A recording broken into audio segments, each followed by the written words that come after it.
All right, let's end it all now with Wrestle Kingdom Night 2. Like I said, Night 1 was great, but I thought Night 2 was even better. Let's get right into it. We started off with the Bushi versus Bad Luck Fale versus Toriano versus Chase Owens 4-way for the KOPW, the gimmick title. You know, if you win, I thought it was King of Pro Wrestling. I don't know what it was called. But you win the trophy, you make gimmick matches all year. And if you win, you're the champion for the year, then it resets every year. Chase Owens and Fale hit the finger poke of doom trying to get the cheesy win in the beginning, but it gets stopped. Everyone is jumping Toriano because everyone fucking hates Toriano because he's such a dick. Bullet Club is working together. V-trigger by Chase Owens, and then Fale and Chase are arguing over who gets the pin. Yano low blows both of them, steals the win like he does. And for another year, Toriano is our KOPW champion. This was designed for Toriano. Toriano's going to win this probably every year. Hilarious. This is actually an Okada idea, but funny thing, he ended up beating Okada with a low blow and a roll-up out of this. Taguchi versus Master Wato and El Desperado and Komaru for the IWGP Junior Tag Team titles. Master Wato, I'm telling you, man, this guy, he has something with me. I see a lot of potential on this guy. He's good. He's real good. He's real solid. Beautiful corkscrew dive by Master Wato. And I fucking love Taguchi. Taguchi just puts me in a good mood. Beautiful zigzag by Master Wato for a near fall. El Pincho Loco for the win from El Desperado. Desperado's getting a lot of good stuff, man. I remember that match he had with Hiromu. That match was awesome for the Best of the Super Juniors. That was fucking great. That was real great. And Wrestle Kingdom Night 2. Right here, you see, like right there, you had, the little gimmick match. You had, the little tag team match here. We made it off to the big boys right away. Like, this was Wrestle Kingdom Night 2, baby. Shingo versus Jeff Cobb for the Neverweight Open title. I put my phone down. I put everything down. I put everything on silent because I'm like, I can't blink when Shingo's on. That man is the definition of star power. I love Jeff Cobb, but Shingo, that dude's going to be multiple-time world champion. They go right at it. Forearm steady, beating the crap out of each other. Big-ass belly-to-belly on the outside to Shingo by Jeff Cobb. This dude, Shingo is a big man. He's a very wide, muscular man. And Cobb threw this dude like he was a cruiserweight. Cobb is not selling any of Shingo's strikes. He's not selling anything.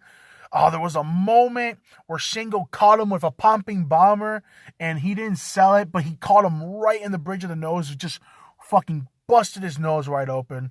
Shingo with a dive to the outside. I've never seen him do that before. Cobb with a razor's edge power bomb for a near fall. Guys have they have a Tazplex off. They just start T-bone suplexing each other over and over and over again. That was awesome. Cobb hits a nasty pile driver on Shingo for a near fall. Made in Japan for a near fall by Shingo. He catches Shingo in the Tour of the Island slam, but he doesn't capitalize quick enough, and Shingo kicks out. I really thought that was it. Fall away moonsault slam by Jeff Cobb. I was like, yo, that Montanza bullshit. And here we go. We get to the climax. This match is hard-hitting. Like I said, Jeff Cobb's nose is busted wide open. Shingo has welts all over him. These guys I fucking love the Neverweight Open title for matches because of this. Here we go. So, my favorite clothesline in the business ever since JBL has retired. Evil had a really good one. Evil's probably my second favorite, but it's JBL, Shingo, and then Evil. But here we go. Pumping Bomber. He hits the first one right on the nose again. Jeff Cobb starts bleeding even more. Pumping Bomber again finally takes Jeff Cobb off his feet. Turns him inside out. Chasing the Dragon. The match is done. It's over. We just saw a fucking war. That's exactly what I wrote in my notes. I was like, this is a match. Exactly what Kota Ibushi said. The Neverweight title is the workhorse title. These guys put in that work. But I really thought Jeff Cobb was going to win the title here, but I'm not going to complain if Shingo keeping it. Shingo is legit on my top 5. He's one of my favorites in New Japan. This guy's great. Ever since he stepped in, he's been nothing but magic. But, man, what a match. What a match. That Pumping Bomber was ridiculous. Then we get the match. I thought this match had some sleeper potential, and it turned out to be pretty good. Evil versus Sonata. Evil has turned to the dark side and joined Bullet Club. He's betrayed LIJ. He's betrayed Sonata. Evil's push has been very hit or miss with me. I really, really miss Evil's old look. I love the new theme. I really just miss the Grim Reaper thing. You know, I kind of wish they could turn him back, honestly. Not being a babyface, but just go back to his old stuff. Sonata, both of these guys are future world champions. Like I said, Evil had his shot, you know, but I feel like they did that for shock value and to give Naito some time off. But I feel like I want Evil to actually have a real world title run. Sonata, that's going to come this year. I'm telling you right now. Sonata's probably going to win the G1. The battle of the former best friends. The battle of the former tag team partners. These guys went to war together. And now they go to war against each other. Paradise Lock on Evil. Evil gets out of it, you know, when Sonata kicks him out of it. Evil gets a table. He sets it up by the ringside. Sonata is trying to pick up the pace. He dives on Evil and dumbass Dick Togo. I fucking hate Dick Togo. Rope-assisted Magic Killer by Sonata for a near fall. Evil wears him down, locks in the Scorpion Deathlock. I love how he uses that, by the way. You want to say a sharpshooter? Fuck no. That's a Scorpion Deathlock, man. Then hits Darkness Falls for a near fall. Love that move. Ref is out. Dick Togo comes in immediately with a chair. Tries to get some chair shots in on Sonata. Magic Killer on Sonata by Evil and Dick Togo. Moonsault into the skull end, trying to choke out Evil. He chokes him out, hits the moonsault, and Sonata does this thing. He always fucks up. He gets way too cocky. He hits a second moonsault. Evil gets the knees up. Dick Togo then starts choking out Sonata with the damn wires. Sonata fights out of it. Dick Togo ends up going through a table accidentally by Evil hitting him. Nasty Tazplex right on Sonata's head. I was like, Jesus, Evil. A half Nelson Tazplex. Freaking capitalizes from the Tazplex into a nasty clothesline. My second favorite clothesline in the business right now for a near fall. Sonata locks in freaking Sonata fucking ends up locking in the freaking what was it called? I forgot. Oh my god, the skull end. Jesus Christ. He locks his skull end, but Evil low blows. He tries to low blow Sonata. Sonata blocks that shit. Hits everything as Evil on Evil. That's confusing. Pop-up cutter for a near fall. And there he goes. He chokes him out again. The hell is this? Sorry, I'm getting stupid notifications on my phone. Where was I? He hits the pop-up cutter, chokes him out, hits the moonsault. 1, 2, 3. I couldn't believe it. I couldn't believe they finally let Sonata win a big one. Sonata has always been ready to break through, but I feel like they never let him. It was the same thing with Evil back in the day. Sonata's ready to go, and they proved that later on. I'll tell you later. But Sonata's ready to go. He got a big win over Evil. I feel like that was the right choice to make, because Sonata needed it more than Evil. Like, people want Sonata to be so big. And here we go. My favorite match out. This is my favorite match. I'm going to say it. I'm not taking it back. I swear. This is my favorite match of both nights of Wrestle Kingdom. Hiromu Takahashi versus Ishimori for the IWGP Junior Heavyweight title. Hiromu beat ELP for the chance to fight Ishimori. Ishimori has had a nice little title run. But here, oh my god, this match. The speed of both these guys is amazing. Hiromu killed Ishimori with a pop-up apron powerbomb. Ishimori was screaming for like 5 minutes straight. This dude looked like he was in the verge of tears. That looked so rough. Of course, Hiromu was just laughing it off. Hiromu runs the whole entire ramp to hit a drop kick. Ishimori catches him midair, turns it into a powerbomb last minute. It looked a little sloppy, but that's a hard spot to predict. Exposes the turnbuckles. Ishimori ends up tossing Hiromu into the turnbuckles back first, then shoulder first. Wheelbarrow slam by Hiromu on the outside. Big diving shotgun dropkick from the apron. Love how the way he just throws his body. Sliding German suplex by Ishimori. I'm pretty sure Ishimori is the one that made that move. 450 splash on the arm to Hiromu and then turns it into the yes lock. I love that spot. That was a great spot. Ishimori takes a running start, and I always called Hiromu the anti-air. He's the anti. Anytime you try to do something to him, he'll block it. He's a good counter wrestler. But Ishimori runs at him, belly to belly to the corner, tosses Ishimori so hard this dude bounces like a basketball off the corner. Wheelbarrow complete shot. Looked so clean by Hiromu for a near fall.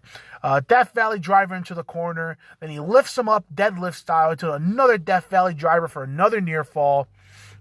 Ishimori starts going at Hiromu. He ends up running, trying to hit the springboard enziguri. Gets caught anti-aired into a German suplex by Hiromu for a near fall.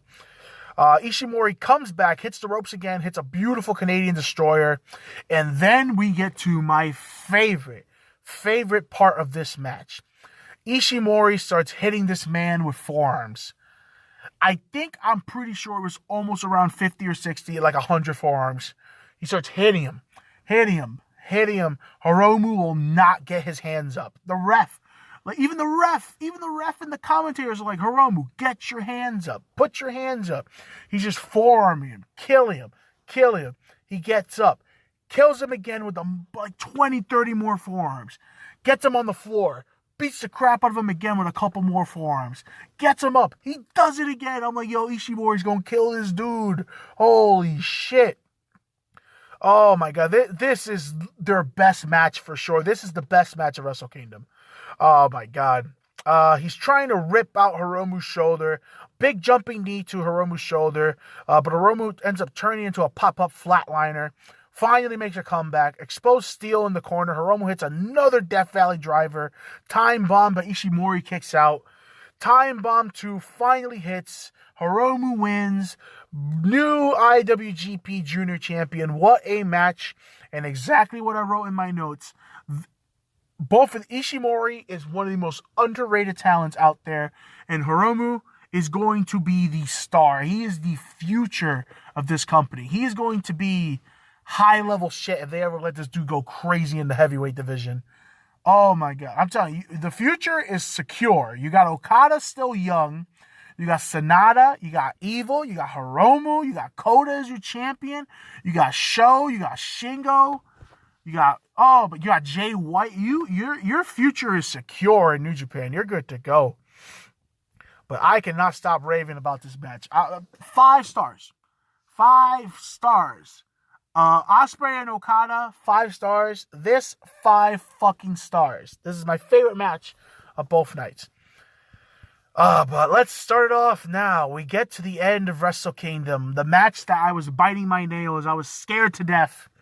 As I sit here and I wear the new Switchblade Jay White shirt, we get a main event time. Jay White versus Kota Ibushi. And I had my fingers crossed. I had my hands around my face. I'm like, please do not let Kota Ibushi be champion for only 24 hours. IWGP IC and World title on the line. Jay White, his first Wrestle Kingdom main event, and it will not be his last because this guy's on a whole nother level. I've been singing the praises of Jay White ever since his re-debut. Ever since his babyface run in fucking Ring of Honor, that match he had with Ospreay at Final Battle, I think it was. Oh my God. But legit, seeing Kota Ibushi hold both of those titles, when he came out, man, the way he sold winning them, when he won them from Naito, where he didn't believe it, and he was just sitting there like, what am I doing? But this is great. But let's start off. Jay started off, doing his usual heel bullshit with Gato. Then he gives him a back suplex, neck first on the apron. I'm like, the match just started. Jay White is mostly controlled. Nasty Tommy Dreamer DDT by Jay White. Jay White is fighting with Red Shoes is always the best. They hate each other. Oh my God, they hate each other so much. Jay White is working the midsection of Ibushi. Kota fights back with a beautiful half Nelson suplex. A bastard driver, but no cover by Kota. Snap Saito suplex by Jay White. Then turns it into a Sambo Uranagi by Jay White for another near fall. Kiwi Crusher for another near fall. Kota kicks out. Bombaye knee strike. Kota gets the near fall on. I love the whole Shinsuke wrestling stage. I'm glad he's never let that go ever since their ultimate rivalry. That is probably my second or third favorite New Japan match of all time. Jay tries to cheat, but Red Shoes is having none of it. He catches him and he gets real pissed off. Kota kicks Jay White's head off twice. Chop block and a bunch of dragon screws, and then the Tanahashi tap out. My favorite name for a submission. Jay White's trying to break this man's leg. Then Jay White makes the mistake. He starts slapping Kota Ibushi with his foot, and he starts playing around and insulting him. And like I said, I love when Ibushi transforms and goes into this other dimension. He gets crazy. So it's exactly what they said on commentary. It feels like the devil's coming out. So Jay White's beating the shit out of him. He's no selling it. And then he palm strikes the fuck out of Jay White's face. And basically he is begging. He's begging Jay White to fight him man to man. And even Gato says, don't do it. Stay down. He keeps getting up. He knocks him out. Oh my God. Even if Gato is telling you, dude, just quit. So Jay White, he quits. He lays on the floor and he begs Kota Ibushi to pin him. He says, please pin me. I can't take it anymore. He puts his legs up and he's like, pin me. And I'm like, yo, this is great. This is some awesome stuff. Kota looks at him. He starts just laughing and smiling. Like, Kota Ibushi ain't going to play that game. Kota says, fuck this, starts beating the piss out of him on the floor, slapping him, palm strikes, kicks, everything. The ref gets distracted because Kota Ibushi even pushes the ref out of the way. He pushes Red Shoes out the way, and this is the chance for the switchblade. The switchblade hits a low blow. Jay White hits a low blow. Jay beats him down on the outside. Flatliner. Deadlift German suplex, another deadlift German suplex by Jay White. Kota Ibushi's neck is taking some punishment. Kota gets real pissed off, ends up hitting the super deadlift German suplex from the apron to Jay White. Golden Star powerbomb. Jay White kicks out again. Oh my God. Sleeper slam, sleeper Tazplex right here onto Kota's head. And I mean, this dude legit bounced off his head. Jay White is then telling Gato, what do I need to do? What should I do? Gato's like, hit him again. Picks him up. Another Tazplex to his head. And then he gets him up again. Regalplex to his head. Kota is still kicking out. Kamigoye. I thought he had it here, but Jay White actually kicks out. Then he gets desperate, and Kota is about to go for the Phoenix Splash, and I'm closing my eyes. I'm like, don't do it. This is how everyone fails. He actually hits the Phoenix Splash. 1, 2, and that son of a bitch bastard Gato pulls out the ref. The crowd lost their breath when that happened. I thought it would have been a beautiful story for him to win with the Phoenix Splash. But, goddamn it, Gato. Blade Runner, Kota kicks out, making Kota the first person to kick out of the Blade Runner. Apparently, that's what they said on commentary. But, let's see. I'm pretty sure someone else kicked out of it, but I don't know. He goes back to the Tanahashi tap out, and Jay White is just yelling, please, tap, give up, tap, tap. Kota fights out of it, smacks him, V-trigger. Jay blocks the V-trigger into another Regalplex. He catches his knee midair. Jay White hits him with the arm trap, Bloody Sunday. Ibushi no sells, gets up, V-trigger, another V-trigger, Kamigoye to the back of the head, exposes the knee. We are 48 minutes in. I think this is the longest main event in freaking history of the Wrestle Kingdom. 48 minutes in, Kamigoye to the back of the head, like I said, Kamigoye to the front. Finally, 1, 2, 3, Kota Ibushi keeps the title. My heart was racing. I was like, I really hope they don't take the title away from this man. What a beautiful, beautiful story they had for Kota Ibushi. But man, night 2 was crazy. Like I said, overall, I would probably say, out of the main events, to me, Ishimori and Hiromu had the best match. Okada and Will Ospreay had the second best match. I would say this match was third. Shingo, definitely Shingo and Jeff Cobb was fourth. Fifth would have to be Naito and Kota Ibushi. Because Naito and Kota Ibushi had too many matches. That's the problem. And that match doesn't even compare to the best match they had. Their best match to me is still the first night that Kota Ibushi came back and they fought in the G1. That to me is their all-time best match. But I'm so sad. I'm like legit sad that Wrestle Kingdom is over. Again, what a great performance. And if you watch the after stuff, Sonata came to challenge Kota Ibushi. So Sonata going right for it. I kind of wish they could have saved that for Dominion. Because I feel like Sonata would be a great person to beat Kota Ibushi in the future. And maybe we could see Kota turn one day. But I hope Kota Ibushi gets an amazing title run. I know it's hard because pandemic-y stuff. But they had a lot of fans there. I think they said 20,000. So they had a lot of fans there. But that's it for me. I'll catch you guys next time. Everybody, please go watch yourself. At least go watch the main events. Just go watch Hiromu and Ishimori. Go watch Okada and freaking Will Ospreay. And go watch this match. I thought this match told an amazing story.